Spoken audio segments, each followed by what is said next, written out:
Adivina en manos de quién cayó la imputación de la Policía Federal contra Flavio Bolsonaro. Ese tipo sí que tiene mala suerte, en verdad. En manos del ministro Alexandre de Moraes, la Policía Federal investigó e imputó a Flavio Bolsonaro por el delito de calumnia contra Lula. Eso fue al Supremo Tribunal Federal y por sorteo, ahí, por la distribución, le tocó al ministro Alexandre de Moraes. ¿Y qué hizo Alexandre de Moraes? Intimó al Procurador General de la República para que en 15 días se manifieste. ¿Qué pasó? Flavio Bolsonaro. Él hizo una publicación diciendo que Lula era un apoyador de terroristas y narcotraficantes junto con el gobierno de Lula y publicó eso en sus redes sociales. Eso llegó hasta ahí. A través del Ministerio de Justicia, en una denuncia penal, donde la Policía Federal investigó y entendió que Flavio Bolsonaro cometió el delito de calumnia contra el presidente de la República. Eso llegó al despacho del ministro Alejandro de Moraes y Alejandro de Moraes ahora notificó al Procurador General de la República. Aquí, Moraes le da a la Procuraduría General de la República 15 días para manifestarse sobre si Flavio calumnió o no a Lula. O sea, la Procuraduría General de la República va a decir, en su opinión, si Flavio Bolsonaro cometió el delito o no contra el presidente de la República. El delito de calumnia tiene una pena pequeña. De 1 a 4 años es una pena pequeña, pero cuando es un delito cometido contra el presidente de la República, ahí hay un agravante. La pena es un poco mayor. ¿Está bien? Y vamos a ver qué va a decir el Procurador General de la República. Yo, si acaso el Procurador General de la República va a entender que no fue calumnia, sino una difamación que es un poco menor. ¿Entiendes?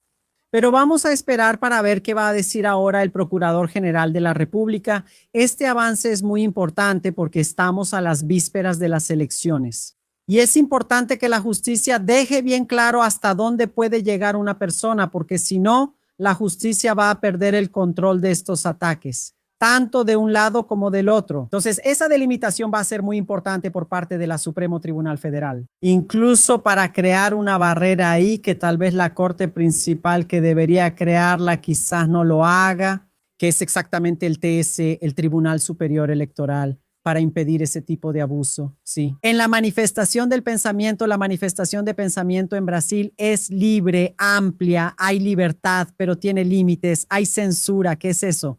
El derecho del otro, injuria, calumnia, difamación, incitación al delito, amenaza, eso es delito y no existe libertad de expresión para eso. Entonces, tenemos que dejar eso muy claro, especialmente ahora cerca de las elecciones, para que no haya tantos abusos. ¿No es verdad? Para mí, él sí cometió el delito, principalmente porque lo publicó en sus redes sociales y esa publicación tuvo miles de compartidos. Entonces eso es aún más grave y él tiene que ser responsabilizado por eso. Pero eso es solo un detalle, ¿verdad, gente? En realidad, yo quiero saber dónde está el dinero, a dónde fue el dinero de la película.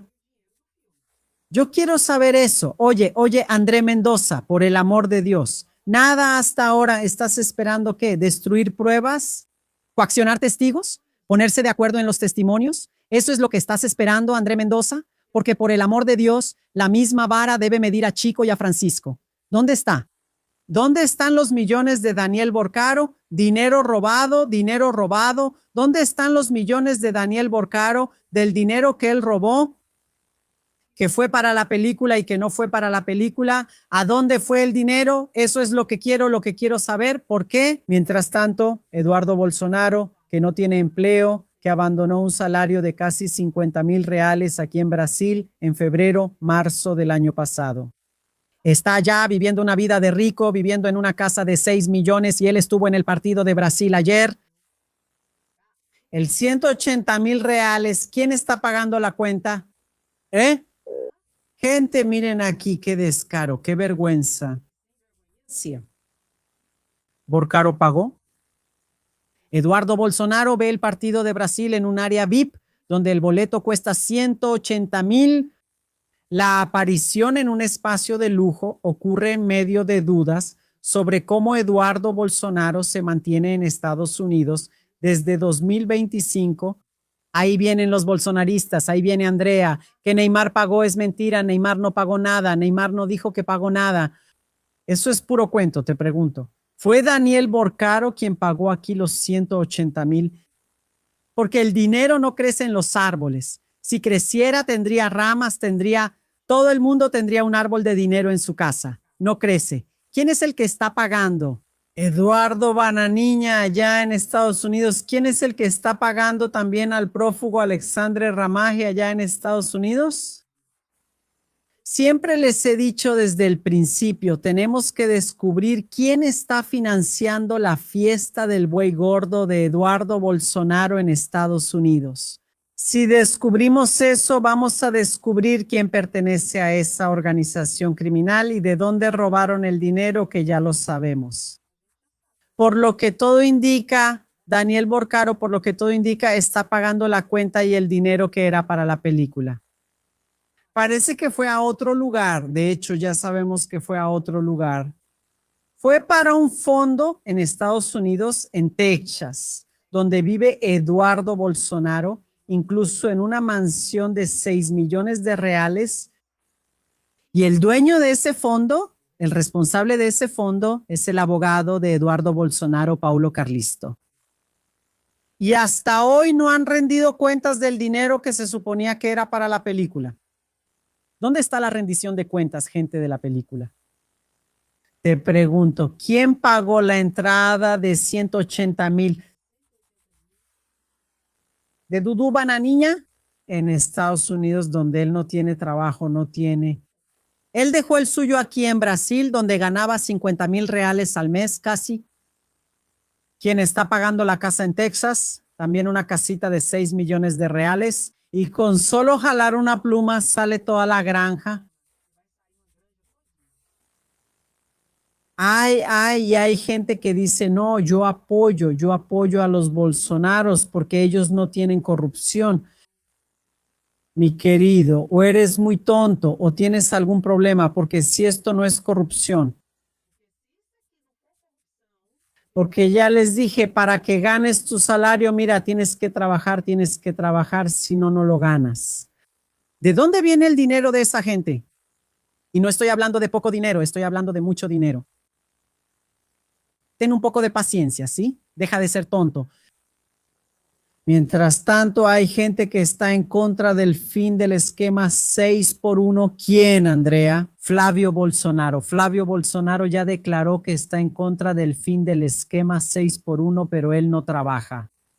Es senador de la República, gana casi 50,000 reales al mes, sin contar los otros beneficios, ¿verdad? Auxilio combustible, auxilio para ropa, auxilio de vivienda, presupuesto de gabinete, la cuota parlamentaria, enmiendas. Sí, no estoy hablando de millones.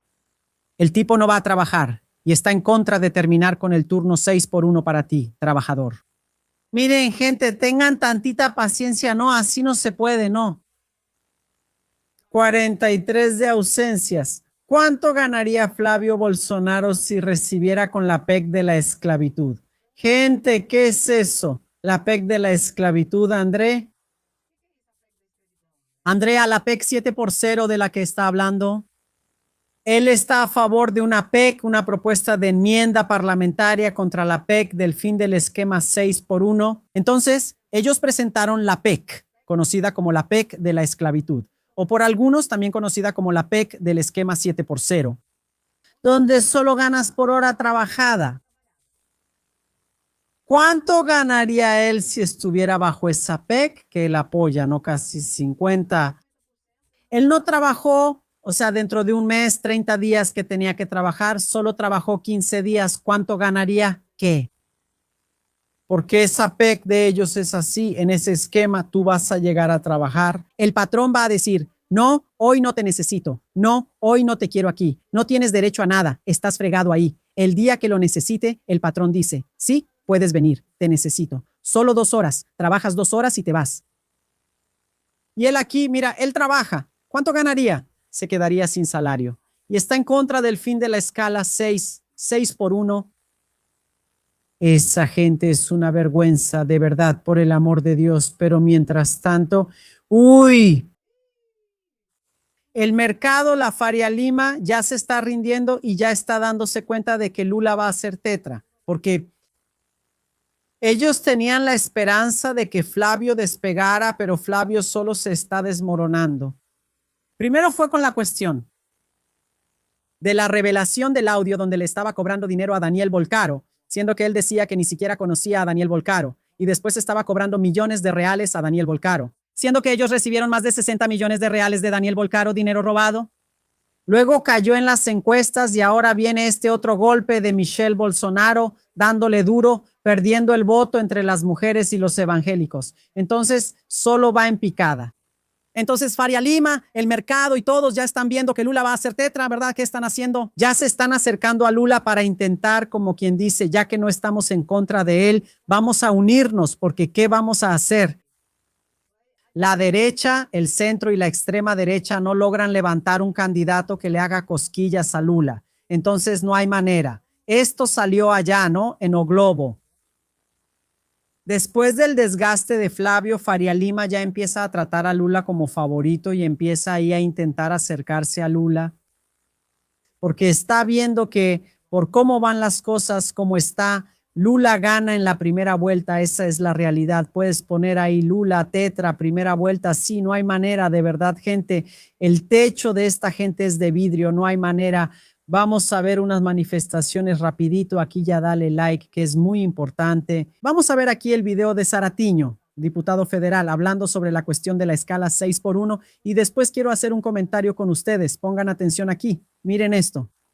Primero, creo que es un gran avance que podamos garantizar para todas las personas 2 días de descanso por semana y una reducción de la jornada de 44 a 40 horas.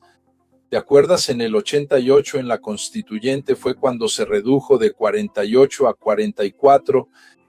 Han pasado 38 años y en esos 38 años hemos tenido un gran avance en la tecnología. Aumento de la productividad. De alguna manera, ese aumento de productividad tiene que resultar en una mejora de la calidad de vida de las personas y de las familias. Pero también tenemos que hacer todos los ajustes necesarios para garantizar que la economía siga funcionando. Entonces, nuestra preocupación, la preocupación del gobierno en particular es con el tema de la pequeña y microempresa, garantizar que tenga las condiciones para sobrevivir con este cambio, ¿verdad? Porque la gran empresa se va a adaptar. Yo primero creo que es un gran avance que podamos... Yo también creo que es un avance importante. Tú, trabajador, tener derecho a 2 días de descanso a la semana, un solo día, gente, es muy poco. Es muy poco, no es suficiente, te cansas más. Porque cuando solo descansas un día tienes que arreglar cosas, hacer tus pendientes, todo, y al día siguiente estás aún más cansada. Entonces tienes que tener 2 días para realmente descansar. Al menos de verdad, porque en los otros días tienes que hacer los pendientes de tu casa, es cierto, lavar, arreglar la casa, y otro día es cuando realmente puedes descansar con optimismo. Y gente, no va a quebrar nada, no va a quebrar a nadie, no, esos son cuentos para asustar. Cuando se instituyó el 13º salario, la élite, el baronato, decían que Brasil se iba a quebrar si existía el 13º salario, que no sé qué, que no sé cuánto, todo eso son cuentos para asustar. No le va a pasar nada a nadie, no. Ahora tenemos que estar atentas porque este movimiento de resistencia de David Alcolumbre revela quién es David Alcolumbre. David Alcolumbre, presidente del Senado, está deteniendo la PEC para no dar inicio a la tramitación en el Senado. Y todo esto, según el propio Globo, es porque él quería protección de Lula en relación con la Policía Federal que lo está investigando. Porque el propio Daniel Bolcaro lo delató en la última declaración que no fue aceptada porque él está protegiendo a otras personas, en la que dijo que pagó 155 millones de reales en sobornos a David Alcolumbre. Él fue a buscar a Lula y Lula dijo que no iba a interferir en la Policía Federal y que quien estuviera involucrado iba a estar. A partir de eso, él se volteó, el tipo. Él puso el veto de Lula sobre la dosimetría para que fuera derribado. Fue derribado. La dosimetría fue sancionada, se convirtió en ley y la disminución de pena para los golpistas del 8 de enero de toda la gente, incluso de Bolsonaro, se convirtió en ley. Entonces, al momento de aplicar la ley, la Suprema Corte Federal suspendió la aplicación de la ley porque se interpuso una acción directa de inconstitucionalidad ante la Suprema Corte Federal. Entonces, hasta el juicio final de la ley de dosimetría que fue aprobada, su aplicación está suspendida hasta que la Suprema Corte decida sobre esta situación. Incluso, muy posiblemente, Alexandre de Moraes debe poner esto en agosto o septiembre para que el Pleno decida si la ley de dosimetría es válida o no, si es constitucional o no. Pero David Alcolumbre hizo todo ese movimiento para que el veto de Lula fuera derribado en el Senado y después hizo todo el movimiento para que hubiera el rechazo de Jorge Mesías.